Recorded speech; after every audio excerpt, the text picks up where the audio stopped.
Episode 1, The Late Shift. This is Zarid, a factory worker whose shift starts at 8 a.m. Like most employees, his morning goal is simple. Reach work on time. Simple until public transport get involved. Delayed again.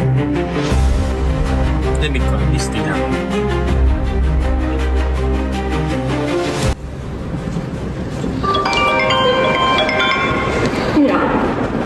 Sina, the bus is late again. I will be late. Okay, sorry, I can come as you can. Okay, bye.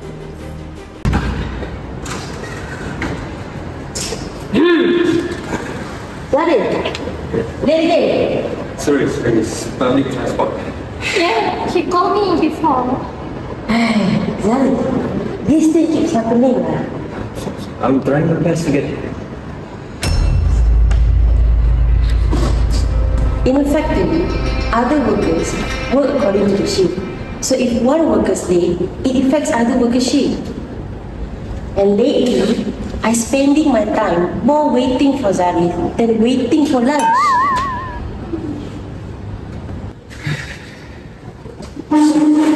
Every day and let's be late today. I'm trying my best to reach here. Zali, need to talk. That sentence never ends. So you have been repeatedly come late at work, right? So the company decided to revoke your appointment.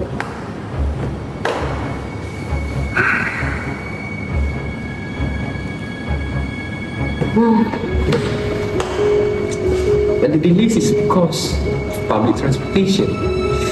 Isn't that too harsh?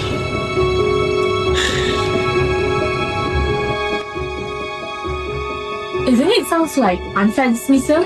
Unfair dismissal means termination of the employment without just cause or excuse. Under Section 20 Clause 1 of Industrial Relations Act 1967, a workman who believes he was dismissed without just cause or excuse may make a written representation seeking reinstatement. Under Section 20 Clause 1A, the representation must generally be filed within 60 days of dismissal. Repeated lateness may amount to misconduct, but misconduct alone does not automatically justify dismissal. Was this possible is proportionate we examine in next episode. Episode 2, Breaking Law.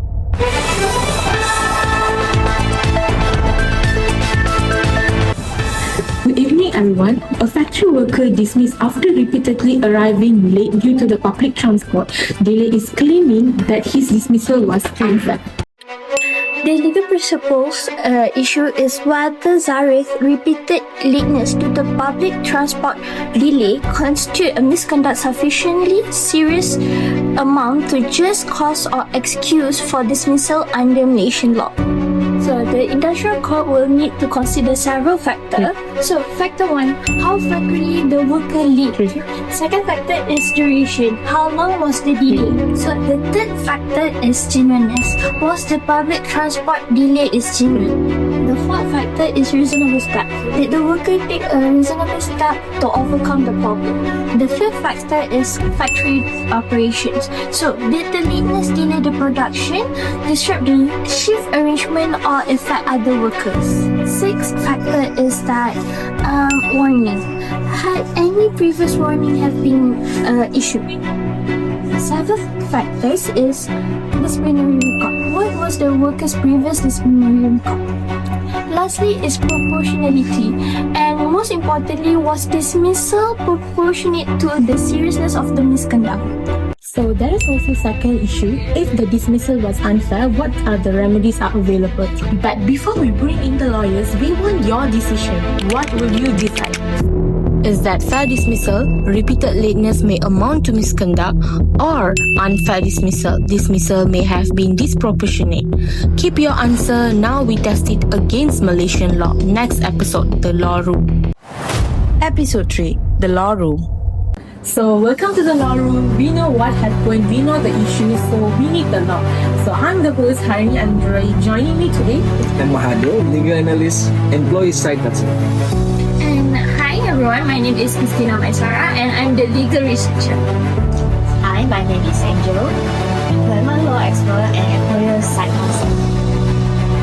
so Mahathir, first question is, Zahid believed his dismissal was unfair. Was law actually allows him to challenge it? Okay, so Harini, the primary statutory provision is Section 20, Clause 1 of the Industrial Act 1967. So a workman who believed he was dismissed without just cause or excuse may make a written representation seeking a reinstatement. Under Section 20, Clause 1A, that representation must generally be made within 60 days of dismissals. So Zahid cannot wait forever before challenging the dismissal? Exactly. So now the important question, if someone repeatedly comes to work late, can that legally count as misconduct? Section 40 of the Employment Act 1965 is also relevant because an employer may impose disciplinary punishment for misconduct after due inquiry. So is that including dismissal? Yes, where the misconduct is sufficiently serious and dismissal is an appropriate punishment. So but the punishment must match the seriousness of the misconduct. So repeated lateness can be misconduct. But it does not automatically mean the employee that should be fired. So Mahathir, what does Milan Auto tell us to look at? Milan Auto give us the key to stage task. Okay, so even if the employer proved that Zarif was repeatedly late, the court must still decide whether the lateness was serious enough to justify the termination. So basically, just because Zarif was late, it doesn't automatically mean the dismissal was justified, right? Yes, correct. Okay, now that sounds so much better. Good news for Zarif. Milan Auto. We're not finished yet, dude. Sorry. Angel, when the employer come to the court, what exactly must they justify? Bongi Poi said the employer must prove the actual reason rely on the upon the dismissal. So in our case, the reason is repeated lateness. Yes, correct. So the employer cannot suddenly come to the court and say Zahid was also terrible at making coffee.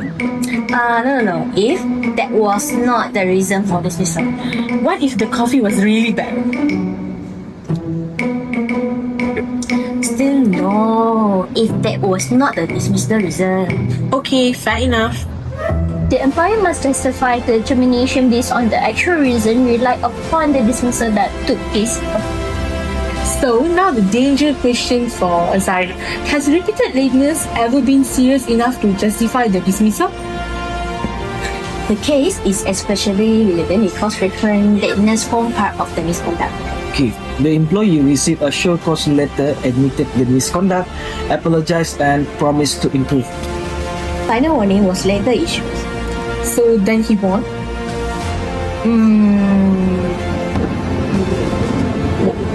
The industrial court dismissed his unfair dismissal claim.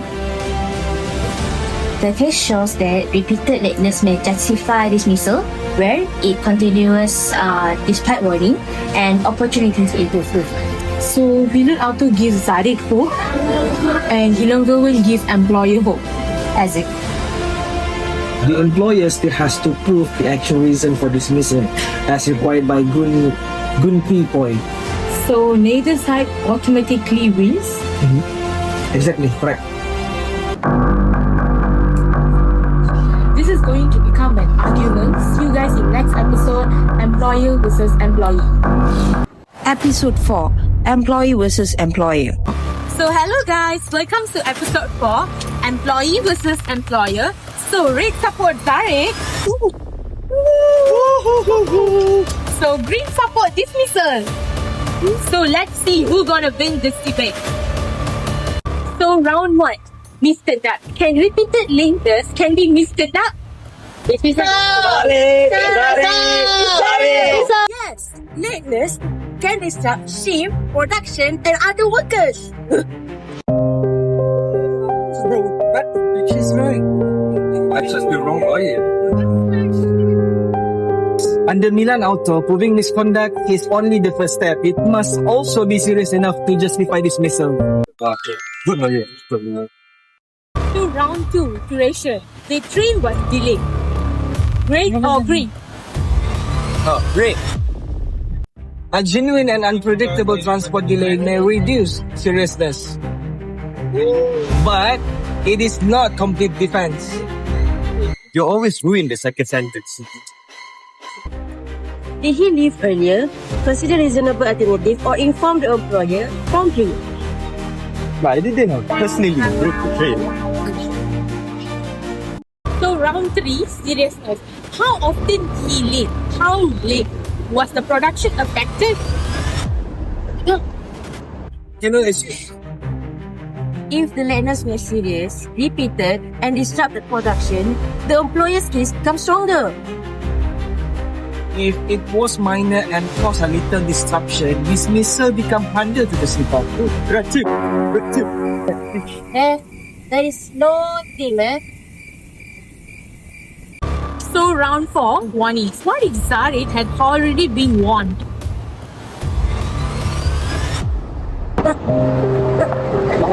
Okay. I'm applying the law.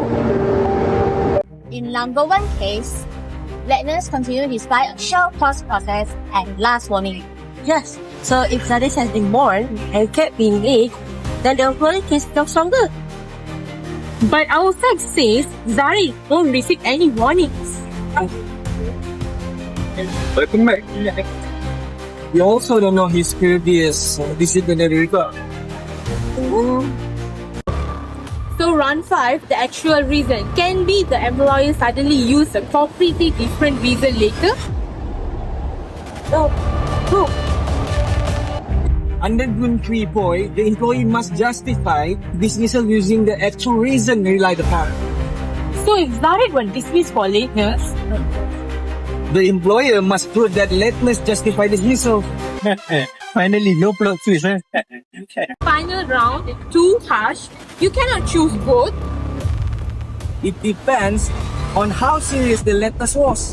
So the real question is, it's not just was Zarit late? It is whether dismissal was proportionate. Repeated lateness may be misconduct. But misconduct does not automatically justify dismissal. So who wins? Dismissal. So who wins? Next episode. Episode 5, The Verdict and Remedies. So we have heard both sides. So what is the final verdict? Dismissal justified or support Zarit? Zarit repeated lateness may amount to misconduct. But on the limited facts, limited dismissal lead to the disproportionate. He also has a mitigating explanation, like public transport delay. That's right! So, for the stronger conclusion is dismissal is more likely to be without reason and excuse. Yes, unless the employer proved that Zarit's lateness was serious, persistent, and also disruptive for the justified of terminations. But no warnings does not mean like unfair dismissal. Yes, correct. It depends on how serious the mistake. So, I win, right? Maybe. That's nice. So, if my dismissal is unfair, what should I do? Sorry, come with me. So, for first step is file representation under the Section 20 Clause 1 Industrial Relation Act 1967. You may make a written representation to seek reinstatement to your former employment. So, and it must generally file within 60 days of dismissal. How about day 61? Sorry, stop. Don't plan for 61 days. Okay, step 2. The Department of Industrial Relation will first try to resolve the dispute through the coalitions. If both sides agree, the dispute may settle through the memorandum of agreement. So, step 3 is remedies. If the industrial court identify that Zarit dismissed without cause or reason, reinstatement may be ordered and allow him to return to his former job. You're back. Unfair dismissal. Gosh. If reinstatement is inappropriate, the industrial court may award monetary relief, including compensation in lieu of reinstatement and back wages. Those are maximum limits, not automatic awards. Because of Zari's salary and period of service are not given, we cannot calculate the exact amount. One more thing. There is always one goal. Even if the dismiss is found unfair, Zari's own conduct will still matters. So I can win the case, right? Yes, But I lose some money. potentially. Miss the time where I was just waiting for the bus. So Zarit has a possible claim and a possible remedies. But one question remains. Episode 6, The Final Judgment. So, after all the arguments, what is the final judgment? Repeated lateness can amount to misconduct. But misconduct does not automatically justify dismissal.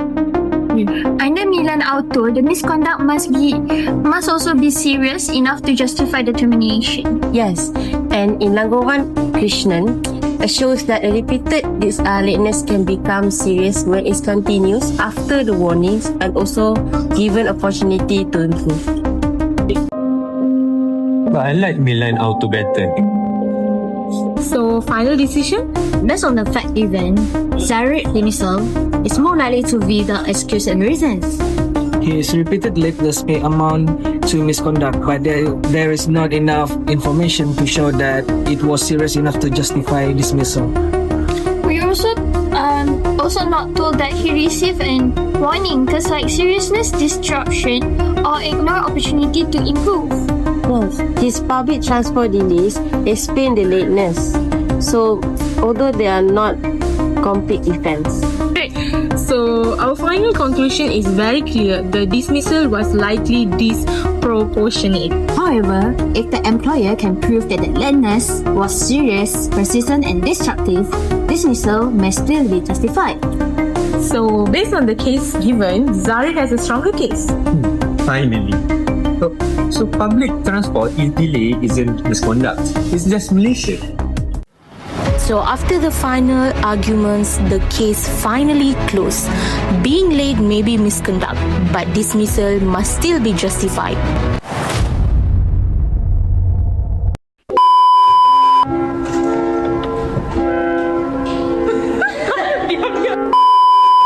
Dismissal. So, let's see who's gonna win this.